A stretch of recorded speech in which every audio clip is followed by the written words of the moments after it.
Welcome to Lebook Connections Hamburg. This is the second time that Lebook has done an event here in Hamburg, and it's the third time in Germany. It's part of a series of events in New York, Paris, Los Angeles. And we hope you have found lots to look at and enjoy and learn from today, and that you'll learn more here in this event, which is the Lebook Connections Conversation. The topic of today's conversation is the impact of technology on branding, and I feel very lucky to be sharing the stage with 4 people who are incredibly qualified to tell us about it. So I would like to introduce them now. Beside me is Peter FIGGE. He is the CEO and a partner in Jung von Matt, a German creative agency that you're probably all familiar with. And besides him is BJOERN. He is the Chief Creative Officer of MNC SAATCHI. And then these two are appearing as a duo today. We have here ADRIAN Spooner, who is the head of brand for Virgin Media in the UK, and the global creative director of OLINS agency in the UK is here to join him to talk together about a project. My name is MARASHIAN. I'm your moderator, and I'm happy to turn it over now to our first presentation. And let me just say, we'll go through, each of these groups is going to make a little presentation, and then afterwards there'll be plenty of time to ask questions and have the conversation. So let's do it. Peter? Before I start, just to make sure, what's more comfortable, with or without microphone? What would you prefer me to do? Microphone? Okay, good. I'll do the microphone. So we were asked to bring with us, as pieces of inspiration and also as a basis for discussion, our thoughts with regard to creative process with technology, and also some examples. And I brought 2 examples with me. I labeled the presentation Being Human or Staying Human. Why did I do this? We have had and continuously have discussions if technology will kill creativity, if there is sort of an opposition of the two. I strongly believe that actually technology enables creativity, gives us lots of new opportunities, inspires creativity, so definitely there is no opposition of the two. But what's important, and what's also an ultimate ambition for us, use technology to make forget that it's technology. So it still will remain and is always about, we are talking to human beings, we want to provide a creative experience which conveys things which are important to a brand, and we have more means to do this, but I think eternally it will be about conveying a brand experience in the most creative and compelling way. And the 2 examples I brought with me, and then I will elaborate a little bit after them, are actually 2 brands, 2 global brands. One is Mercedes-Benz, which is one of our clients, and the other one is Nike. And for Mercedes, I've actually brought to you 2 short movies which exemplified an initiative we've done for FCell. FCell is, as some of you might know, or most of you hopefully will know, the hydrogen engine which Mercedes-Benz is working on. It is one of the not so hot topics, because more around efficiency goes into direction to a battery and plug-in hybrids technology, but FCell is an important long-term topic.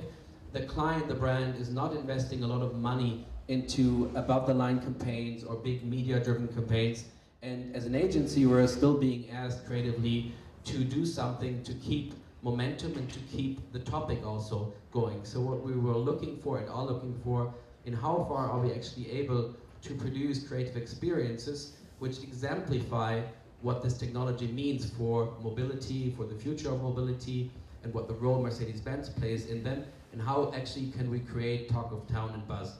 And so I will first show the first example, which many of you probably will know, which is Invisible Car, and then we'll show a second example.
So if we look at this and reflect a little bit on the usage of technology here, as I said, it's not part of a client brief in the sense of a media campaign, but it's an important topic to the brand. And obviously, what captured us and the creatives is the invisibility of there are no exhaust fumes.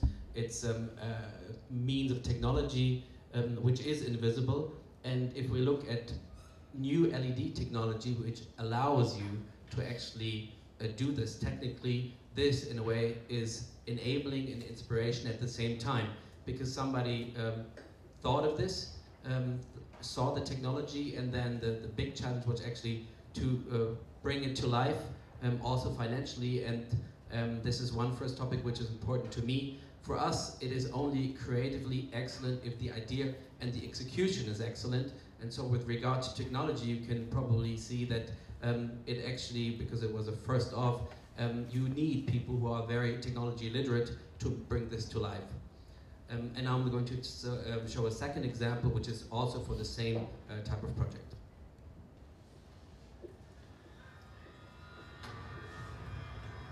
A human being can survive 3 days without water. Here, it's only 14 hours. Your last moments in civilization. Today, we are going to travel through the wilds of Death Valley, surviving only on the water produced by our car. The F-cell engine runs on compressed hydrogen. Its only emission, water vapor. We attached a tank to the car to collect its emissions. This is all I wanted for the next 2 days. The ultimate test for Diane and Joshua, and for the future of emission-free mobility. 3 hours after they started, the moment of truth. Is it really possible to drink a car's emissions? Heads it is.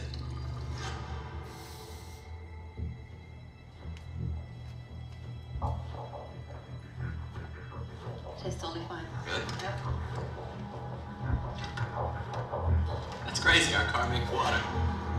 After 2 days and 21 liters of emissions consumed, the most unusual test drive of all time ended for Diane and Joshua. For the rest of the world, it's just getting started.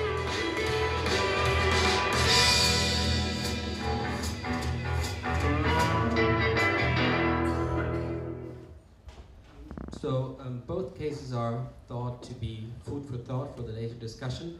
If you compare them, you see it's the same topic, it's also the same function in a way that both actually experiences create a possibility to share, to talk about it, but the usage of technology is completely different.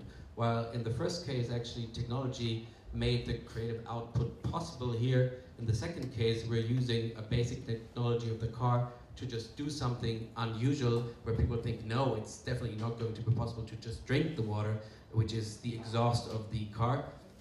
So with the same result, talk of town. Now, Nike is the third example. I'm going to be real quick in order to have enough time for the conversation. And I'm going to let it run first, and then again explain a little bit about the project.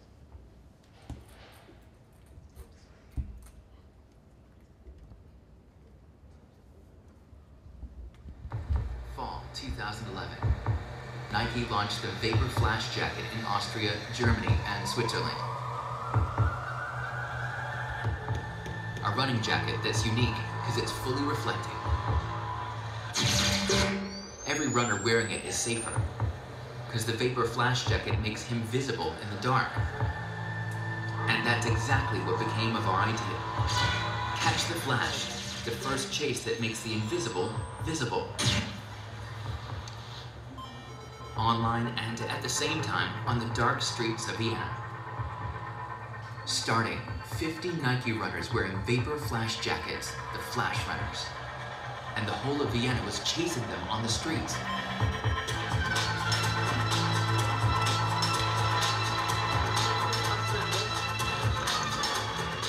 Because those flashing the most Flash Runners with their cameras, and thereby revealing their jacket numbers, won a 10,000 euro platinum bar.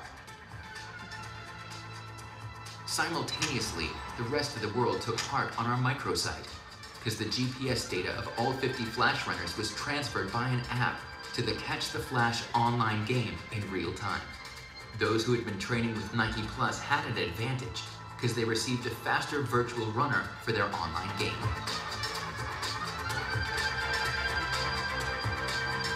A cross-promotion with Krone Hit Radio spread Catch the Flash all over Austria.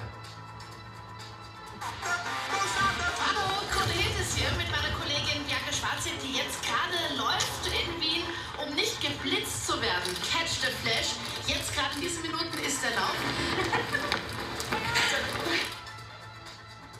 Members of the Austrian national soccer team played online, posted their achievements on Facebook, and were so distracted that they lost their match in the Ukraine 1-2. On average, the online gamers spent 24 minutes on the microsite, while half of Vienna was chasing through the city for 90 minutes. Catch the Flash made the Nike Vapor Flash jacket visible to the runners in Vienna, to the players on the microsite, and to the followers of blogs and tweets all over the world.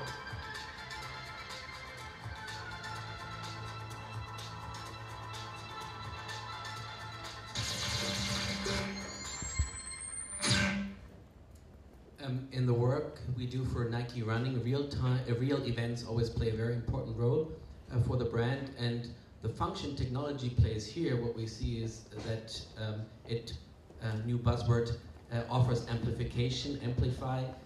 I dislike the word, but I think it's very important to understand that with what technology can do now, many people are used to and can share a real life experience, real time, and have the feeling that they're actually taking part in something which is happening right now. And so this is another important function. So this leads me to a few theses for the discussion later on. I strongly believe that, as I said in the beginning, there is no opposition between technology and creativity. Technology is enabling and inspiring technology. Therefore, it is important for creativity, for creatives, and for creative agencies to be technology literate. If you do not understand what's technology possible, it will be very difficult for you to let yourself be inspired or use technology in the best way. As we've seen in the first case, what is possible with this type of LED technology had been an inspiration to the creatives who had kind of an insight that they wanted to play with the invisibility of the exhausts. Then next thing, it will stay and always be important that there is compelling storytelling. We have more opportunities, more means, more varieties. We can do many more things. We can amplify, we can involve many more people now. But if you do not have an insight, a story which is based on an insight which you can actually tell in a transmedia way, it's not really worth it. What also has changed with regard to design, as I see it, we no longer design 2D or 3D. We design whole experiences, as you've seen. If you take the second example with Joshua and Diane, it's a very similar mechanism, but what we've really designed is less of a 2D design than really design a whole experience, as it is true for the last case for the Nike experience. And as I said, humans, we will stay eternally people who want to communicate, talk, share. We have our dreams, we want to live up to certain things. This is not going to change. We have only many more ways to fulfill our needs. So these are a few theses for the later discussion. BJOERN, BREMER, and SAATCHI. Does this work? Yes. Hello. Guten Tag, bonjour, buenos dias, and many more. I'm actually very thrilled to be on this stage with all the others. As you're probably thinking, what is this dude from this old school, boring agency doing up on stage? I'm very sorry that they invited me, but I got 5 minutes to change your mind about our little agency. We are not SAATCHI and SAATCHI. They belong to Publicis and the failed merger. But we do have the brothers, and this is my boss, Morris SAATCHI. And Morris is obviously not into technology, and he hates technology more than anything. But what he does get is, if we don't use technology right and get people to use technology in the right way, they're not going to touch it and they'll run away with it. And I'm going to show you 2 very short cases, and I only have 1 video, sorry, that tries to capture a little bit more about our thinking process and how we came up with the idea. The first case is for this little known new brand called Google. Working with Google on technology is a nightmare. Obviously, they're light years ahead of any agency and they're a lot more creative. And they came to us and said, okay, we got this Google Chrome here now, which is a fantastic new browser, and we want you to show off our 3D capabilities. And you got 2 weeks to correct the brief. 10 days later I called, you still haven't corrected the brief. He said, we sort of have. And then we showed them an idea which was purposefully low tech. And we said, okay, let's partner with Lego, you know, the little bricks from Denmark where you build stuff. And we let people build the world with Lego bricks on Google Chrome. And they said, well, how is that going to show off our new technology? Can't we do some more Matrix stuff or some future stuff? We said, no, let's go. Let people play, because playing, as Peter just said, is very human and gets them to engage with the stuff. And they didn't really believe it at first. They didn't spend any money on advertising it, but it did take off on its own very quickly. And I still believe that the human insight about people love to play and then gets them to touch technology is one of the best ways forward in order to sell technology. So there is this little film about what we did.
I guess it's a little bit unfair to say it's before any paid media, because obviously Google is a media company, and once they put it out there, it's pretty much available for everything, and if they push it, they push it. But it's been hugely successful, and you can still go online and play with it.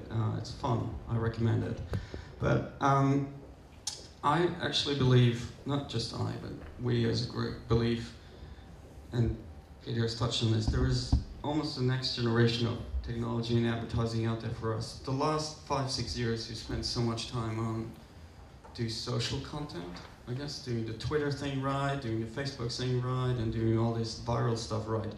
But more and more we are venturing into an area where it's close to research and development, where we're actually developing technology. And may I introduce you to Steve? Steve is one of our tech dudes, and he opted to work for us rather than the startup. And does anyone know what this is?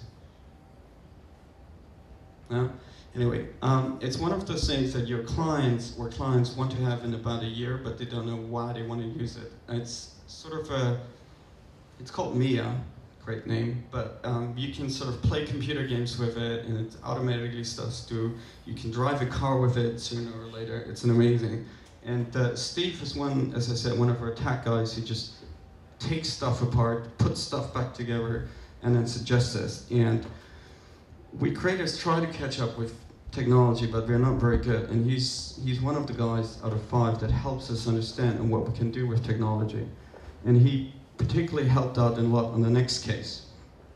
The next case is for Optus, which is a great big Australian telco. It's like a Vodafone or a Mobile or T-Mobile or an Orange. And every second year they come to us with the same sort of brief, and it says, demonstrate our incredible coverage. To be honest, people don't really care about coverage anymore. I mean, who has had his phone conversation dropped and said, oh shit, I really need to change my network? I guess nobody has. And it's the same down under. It's a big country, but the coverage is 97%, and then the second biggest competitor is 94%. So people don't really care about it. But what they care about is, especially in Australia, is this: shark attacks. Shark attacks are a growing problem in Australia with the overfishing, and so the sharks move closer to the sea. And this is a project that's going to go live in about October, so with the start of the summer in Australia, and everybody's going to go to the beach. And there's a big fear about what to do this year, and not to surf, and not to go to the beach, etc. So one creative, and Steve had the idea of, rather than doing the campaign about incredible reach, do invent something. And their first idea was called the Clever Buoy.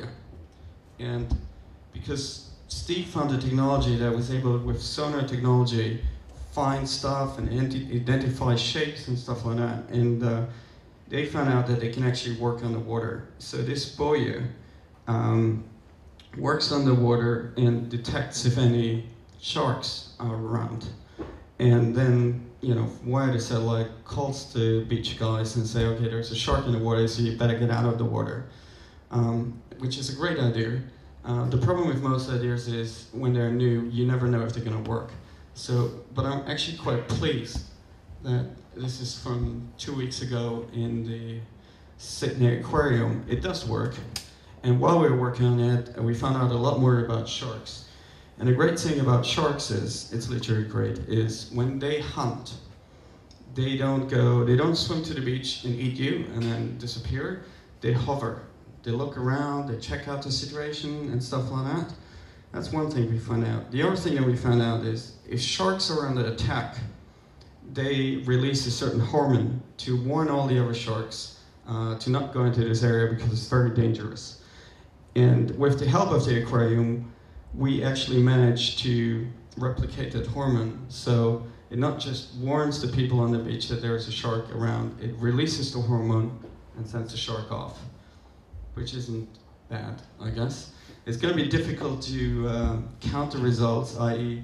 6 people less eaten by a shark this year, or 8 people. But I guess any one person less eaten is going to be a great thing. And obviously there's going to be a big campaign around it. You know, we save the surface, etc. But so it's just 2 brief examples of where technology is in our mind right now. And that's it. I hope you don't still think that we're that boring, but maybe you do. Anyway, I can try to convince you later, but over to these guys. Yeah, we're just going to do another So Many Macs and one small table. Before I start, does anyone know about Virgin Media? Because it is a UK thing. Obviously, probably know Sir Richard Branson. So what Chris and I thought we'd come along and share a bit of a journey we've been on for the last year. There we go. So back in early part of 2013, we got in contact with Wolf OLINS. This idea about where next for Virgin Media. So we've been going for 7 years. Nothing was broken. We've grown in a good way. Great brand awareness. You know, we had a lot to say about ourselves. But obviously, over 7 years, the world sort of changed quite dramatically. And I think some of our original meaning around what Virgin Media stood for had changed a little bit. So we sell TV, broadband, and phone. So we very much operate in a digital world. And to Peter's point earlier, as a Virgin brand, we're all about human connection. So the whole point is, how do you make this slight zeros and ones feeling, something that's more about relationships. So this beautiful thing here was our logo up to about a year ago, and originally it was about infinite entertainment, and I think it sort of lost its meaning, and it became something that looked a little bit like a British Pringle, to be honest. So the brief was, you know, where do we move from this? Nothing was really broken, but we just wanted to move on again. and our starting point for it is really, your favourite word again is about amplification.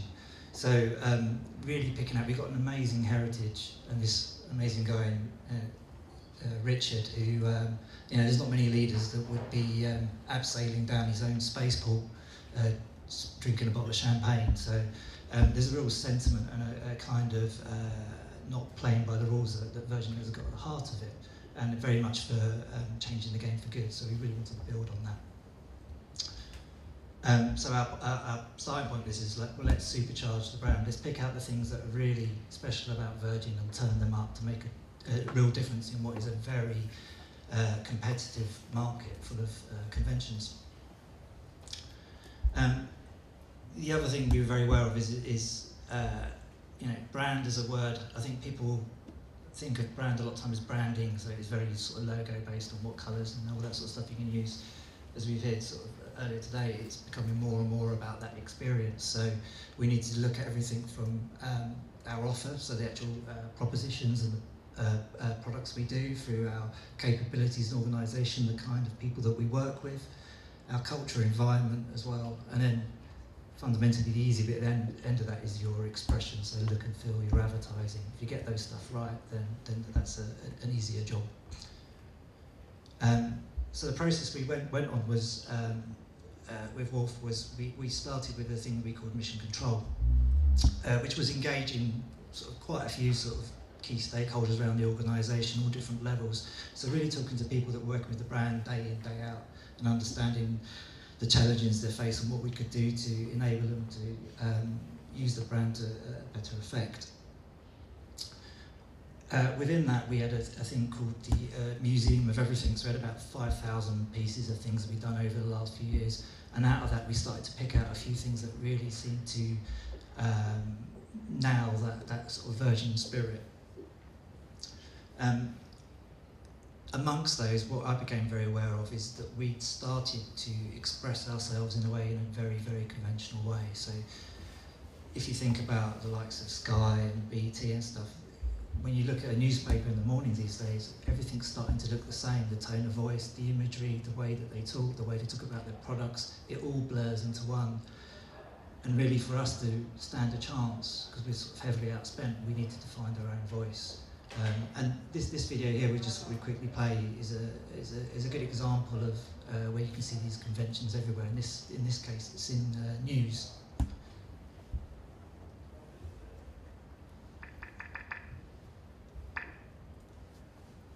It starts here with a lacklustre establishing shot of a significant location. Next, a walkie-talkie preamble from the auteur, pacing steadily towards the lens, punctuating every other sentence with a hand gesture and ignoring all the prigs milling around him like he's gliding through the fucking Matrix, before coming to a halt and posing a question. What comes next? Often something like this, a filler shot designed to give your eyes something to look at while my voice babbles on about facts. Sometimes it'll slow down to a halt, turn monochrome, and some of those facts will appear one by one on the screen. This is followed by the obligatory shots of overweight people with their faces subtly framed out, after which the report is padded out with a selection of lazy and pointless vox pops. And usually get some inane chatter from people. I think they do have too much. I think what we want to hear is actually what's happening and not what other people think of it. I hate these sound bites. I don't want some punters that are pretty useless. No. Another bit of dull visual abstraction to plug another gap now before the report segues gracefully into a bit of human interest courtesy of some dowdy man opening letters in a kitchen and explaining how he's been affected by the issue. When I'm watching the news, I don't really, you know, there's a person talking to me, telling me what's going on, and I don't really listen to what they're saying. It's just news. It's just news. He, unfortunately, was boring, so to wake you up, this is an animated chart, this is a silhouette representing the average family, and this is a lighthouse keeper being beheaded by a laser beam. As we near the end of the report, illustrative shots of pedestrians and signs and a pipe at a window, and then the final summary, ending on a whimsical shot of something nearby, accompanied by a wry sign-off. If you're lucky, a bit of wordplay fit for a king, or in other words, a regent's treat. Charlie Brooker, Newswipe, London. So that was something that we showed Virgin Media during the mission control sessions. And the kind of thing that we were trying to get across with that was that actually there's so much amazing technology with Virgin Media, but it was being presented in a way that was slightly conventional, and we needed a way to break out of that convention. And the reason why we need to break out of that convention is since Virgin Media was kind of brought onto the world, there's a whole new generation of people wanting completely different things. And we needed also a new way to present that. So part of the very first thing that we did was start to look at a different way to present the brand in a way that we called open-minded, fun and generous. And the point of that was trying to find ways to engage people in this new technology in a really, really human way, and it's interesting that the word human keeps coming up. One of the things that we always say at Wolff OLINS is that a brand needs to be obviously much more than a logo. We've been paid a lot of money over the years for doing lots of logos, but it needs to be a lot more than that now. It needs to be able to make a connection with people. Traditionally, the way an identity was brought to life was through visual and verbal assets. This is Wayne Enterprises. As you can see at the top there, you've got your traditional stuff like the logo and the photography, but actually the more interesting stuff nowadays is the opportunity that you've got to be able to have an influence on things like taste or light and illumination or behaviours or navigational icons. And that's where the really rich stuff starts happening, and that's kind of the brief that we set ourselves. And from the very start, we knew it was going to have to be a completely 360 experience. And on the top left-hand side there, you see all the traditional stuff, and on the bottom right-hand side, you see all the really interesting stuff. And those human interactions are where the kind of tech world gets really, really interesting. It's no accident that it takes 7 seconds to open an Apple box. It builds that expectation. That has just as much influence as a great piece of technology that's inside it. There's a lovely quote there from Richard Branson, who's very good at giving quotes, but he essentially said exactly what I've said about 20 years ago and got it exactly right. So we just reminded Virgin Media of that.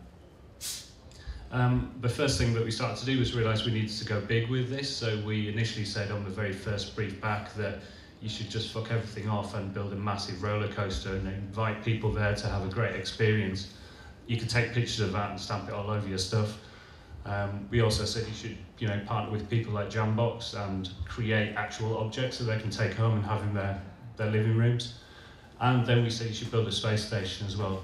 Obviously that was a little bit kind of expensive and was a little bit pushed back towards that, but in reality, sometime this year, a Branson-owned company is going to send people up into space. The point of it was to provoke a kind of move towards, how do we push the brand to be able to deliver the kind of world-class technology that Virgin Media have got. And that's a really clear shift from, a traditional over-engineered world that kind of Mercedes-Benz used to have to this kind of pure and iconic, and it's really good that you got that example in there because Mercedes-Benz necessarily wouldn't have done that maybe 10 years ago, and now it feels incredibly comfortable for them to do that.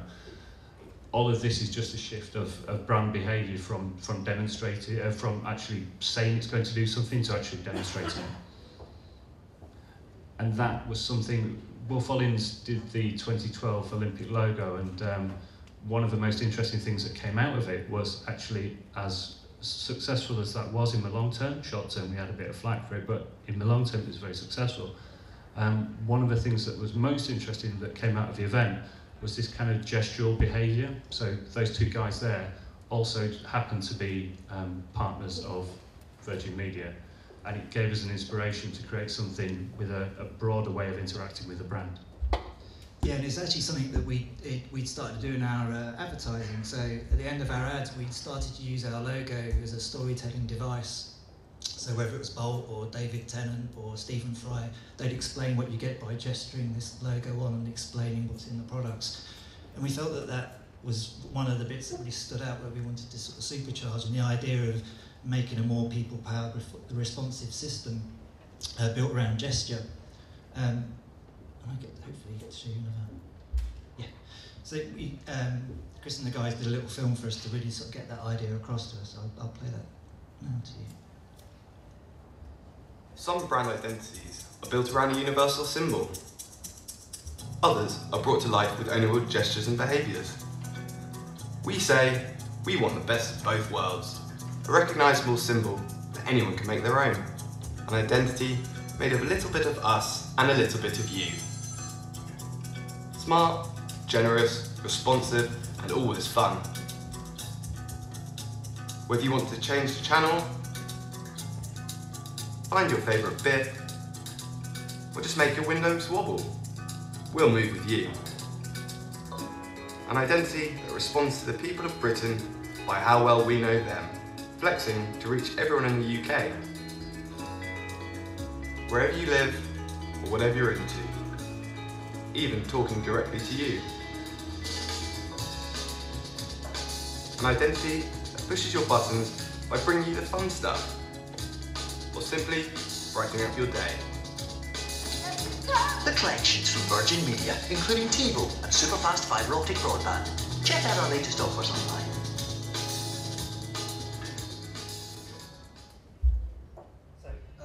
We'll whiz through this a bit because I know we're a bit short on time, but what we came to is this idea that we needed a flexible expression system based on sort of 3 different modes, depending on how well we know the audience.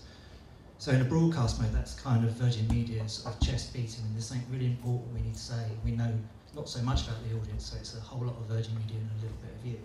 So examples of that would be some stuff that we're about to bring out, which is around bundling stuff, and we started to use the logo to really turn up and express what that offer was offering. Again, trying to be less precious about our mark and stuff, and using it to support a creative concept. And sometimes, you know, reimagining some of our relationships with companies that people would deem to be our rivals. Respond mode is a really interesting one. This is a bit where there's a bit more of a blend between the two. We did the identity starts to take a little bit of flavour of the context it sits in, so whether a passion or a location. A really good example of this one was we tested the brand at V Festival, which is held in the UK every summer to about 170,000 people. And we started to explore the idea of this main stage and the interaction with the crowd. So we created these little crazy V-Ray specs, and depending on which one you wore, you saw different messages. So it was just a way of moving branding on from just being a badging element and having a little bit more fun with it.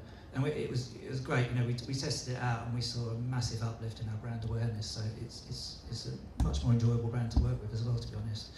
And then the interact element is, you know, there are times when through data that we know our customers incredibly well, and that allows us to have a more personalised conversation, and it's probably a little bit more of a whisper rather than sort of shouting in a more broadcast mode that a lot of traditional brands use. And again, let's give them smart tools to enable them to get the best out of Virgin Media, giving them a voice. And then again, in that app world, trying to create tools that really make the most of this sort of digital world. So our approach to this is really about creating more tools, especially for our other agencies, so like the likes of BBH and stuff, to go and express and enjoy the brand, because it is unconventional, and it's almost like a prescribed anarchy that we sort of just help along the way. So we feel this has really sort of helped us not only make our sort of digital offering a lot more human, but allowed our brand to fit more comfortably in that world as well.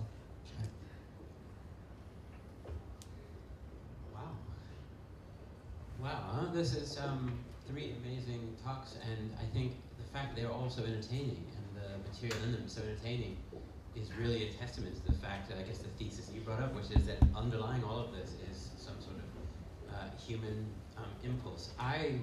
We would love it if people from the audience would get involved and start to ask questions or share thoughts. Would anyone like to start it off? And that's hard to do, but can do it, or can... Not yet. Not yet. We'll warm into it then, yeah? Do any of you have questions for each other? Was there anything that came across as you were... I've got a question, just because it's something that affects how we've been working, you'll see through that process, that almost the approach that we've taken is okay, and how we've rolled it out is almost like a software release. So it's changed the way that we do business. Traditionally, as a brand agency, we would have worked with a brand to go off and create a bunch of kind of guideline documents. We'd have then given them to other agencies. They'd have then kind of chose to probably ignore them and go off the thing they want to do, which is, you know, exactly what everybody wants to do.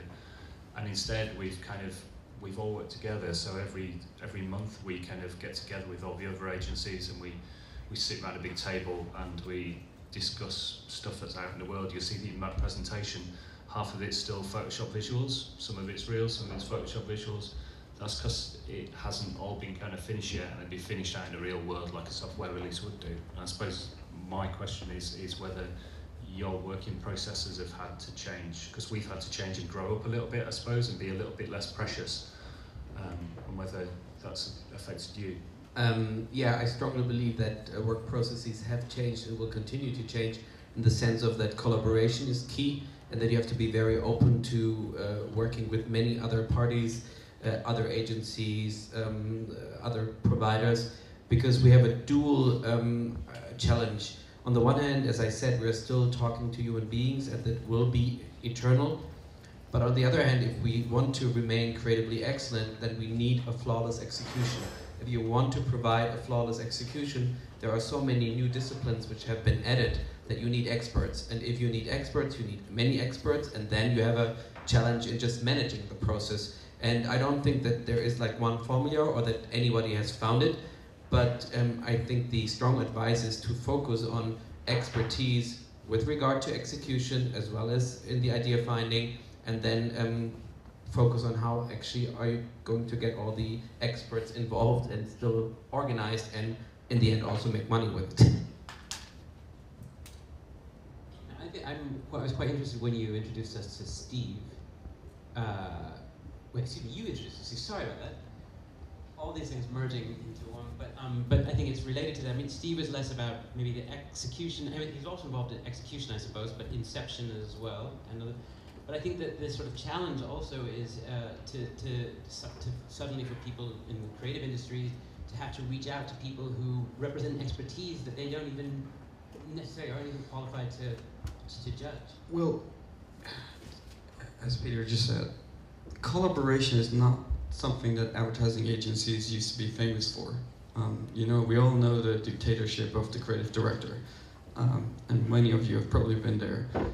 And so now these young kids and all of us have to really change and open our mind. And as you said, like this stuff that we're doing now is like software releases. It's half finished, and then you sort of work together to get it finished. And it's sometimes not even finished till you put it out there.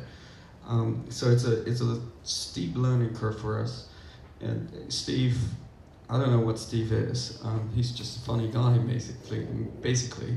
But and he gets lost sometimes in technology, and you have to tell him, oh no, that's all nonsense. We can't use this, and this is not going to change the world. He just had, you know what haptics are?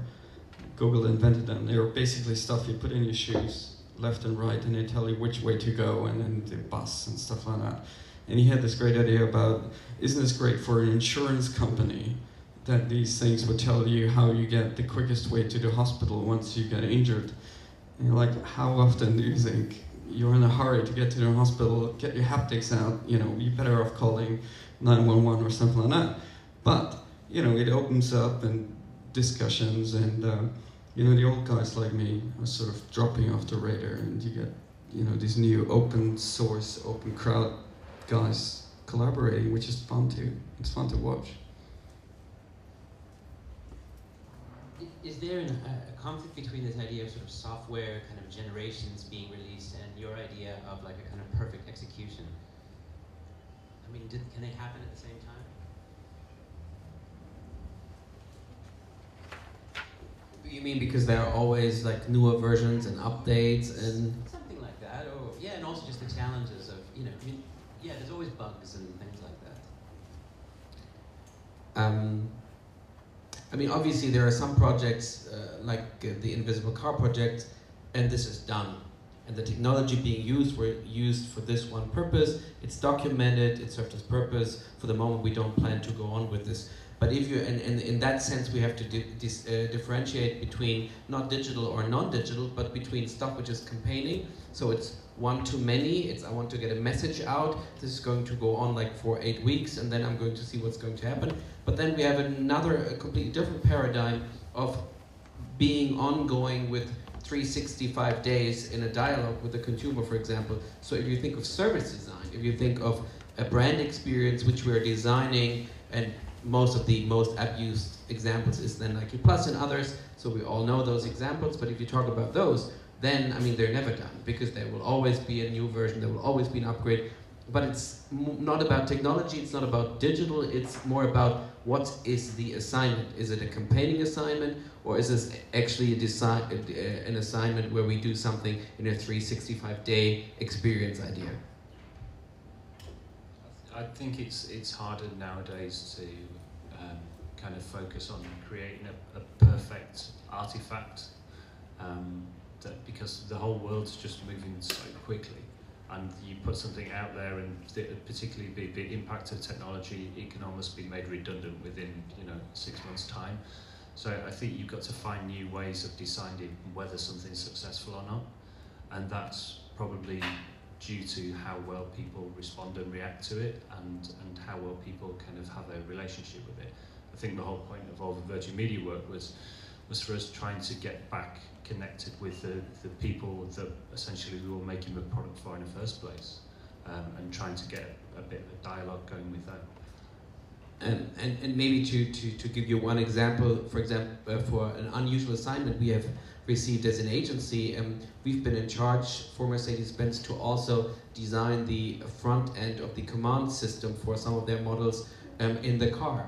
So for the brand experience you have when you actually come into the car, you log via Bluetooth, you log in your smartphone, and suddenly you have a lot of functions, and now they could come from Mercedes, they could come from us, they could come from Google Maps, and just like a year later, with the cooperations between Mercedes-Benz and Google, Android and Apple, suddenly their designers come in. So it's a lot of mingling on who is now in charge of providing the relevant experience. But what is important, if you enter, for example, a car-sharing car, such as Car2Go, what you actually would want to love is that you come in and it's actually, it is your seating, it is your heating, it is your contacts. You don't want to program all of the car.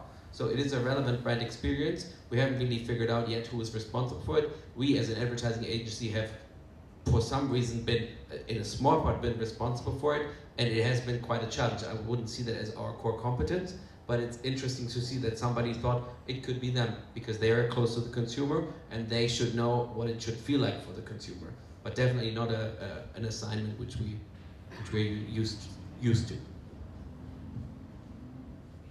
You warmed up? Anyone? Well, I have another question in the meantime. Well, I think it's not a question, it's an observation, and maybe you can comment on it. I was thinking, I think with each example, what was so interesting and what was probably so different, and a sign of where we are now, is in every case, whether it was with the product or with the communication, there was this interaction between people and the thing. So it's no longer the brand just pushing outward, but rather in a way or in a motion back and forth with its audience. And that's really fascinating. Does anyone have a comment on that, or is there a way to kind of formulate that? Yeah, I mean, I think that's where we got to with the system. You see it time and time again that the more traditional brand will just pummel out, in a kind of monolithic, unmoving way, this is us, and we'll just put more spend behind it until it sort of drums it home. And I think even in the last sort of 4 or 5 years, just the world's audience is a lot smarter. They understand brands. They might know all the acronyms and everything else that goes with it, but it's a lot of a smooth thing. So I think the more that you can involve and collaborate with your audience, the better. Well, this is all true, and I love all this tech stuff, but there's almost two sides right now. Yes, we try to interact with all the consumers and get them involved, but they don't interact with anything they don't know. So we still have to do this old school, this is what we are, this is what we do. Like Nike is a great example, Google is a great example. If you don't know them, you wouldn't do that with them. So this tech stuff is great, but it doesn't really build the brand as such. If I don't know if the invisible car would have been as successful if it would have been a no-name brand. But so there's still a lot of stuff that we do every day that is just putting in front of people and saying this is what we are, and then the other half is about getting them involved and have fun with your brand. And I strongly disagree with all those people who say that all the people want to interact all the time with their brand. That's bullshit, as I see it. Because, I mean, many times I do not want to interact, and I'm not in a lean forward mode where I always do. It's just like a discussion, for example, when people talk about mobile marketing. Most people think of mobile marketing just for a smartphone, and they think of people on the go. But mobile marketing is also when you have your tablet or iPad at home, and you are in a lean backwards mode, and you're more like in a mode of just wandering around, experiencing things. So one of the biggest challenges for us in creativity and in design is that it is not an either or, it is an as well as, and we have to do all of it, or we at least think about all of it. We have to think about a whole complete customer journey, and we have to identify in which mode the consumer is at what point in time in this customer journey. And it can be a completely lean backward mode where somebody says just I'm ready to listen and I don't want to interact. It can be a very active mode. It can be, if you come to a service moment, for example, a very relevant moment in time for a brand experience, but it's all of it. So it's not either or, it's as well as, and this is what makes it so challenging, but also so full of opportunities. Yeah, I agree. I think fundamentally the kind of thing that links all the examples that were shown earlier is kind of an innate usefulness. There's way too many brands in the world, there's way too many lazy brands in the world just doing nothing and being kind of passive.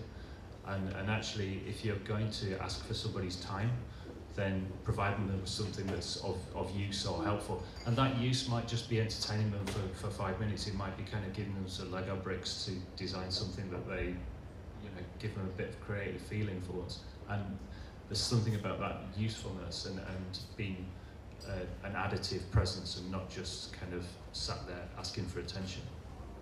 To which I would say there's also a case of maybe technology for technology's sake, which is just not that interesting. But the reason I'd asked the question was because, of course, the question was what is the impact of technology on branding and branding and communication, and certainly technology enables a kind of interactivity that just wouldn't have been imaginable before. But my follow-up question would be, in your role as in branding, can you envision situations where technology is just not relevant or not of use? Does that question make sense? Is it?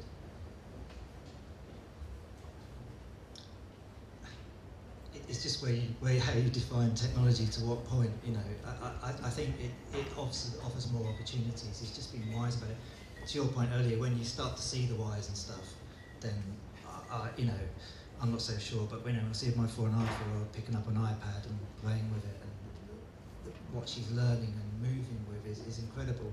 There's a guy, Matt Jones, used to work at a place called BREMER in London. I think he's now at Google.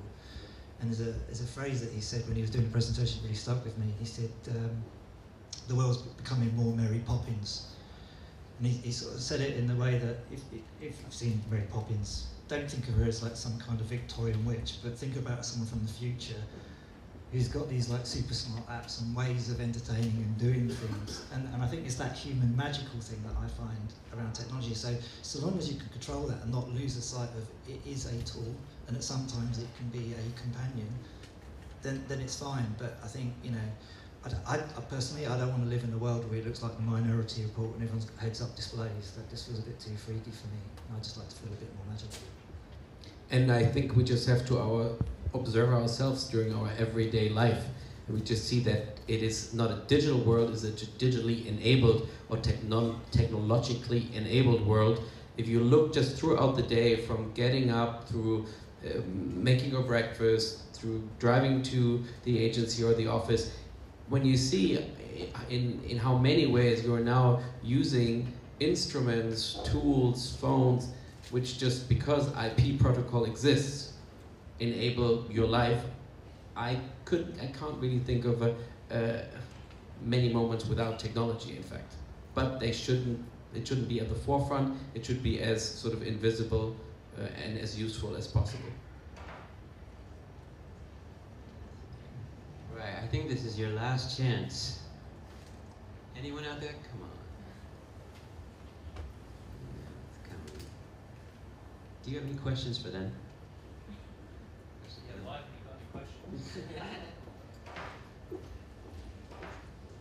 there anyone out there also maybe on the, well, on any side, branding side, client side, anyone who's grappling with technology issues they want to share? No? Any opposition? Did it make any sense to you? Some inspiration?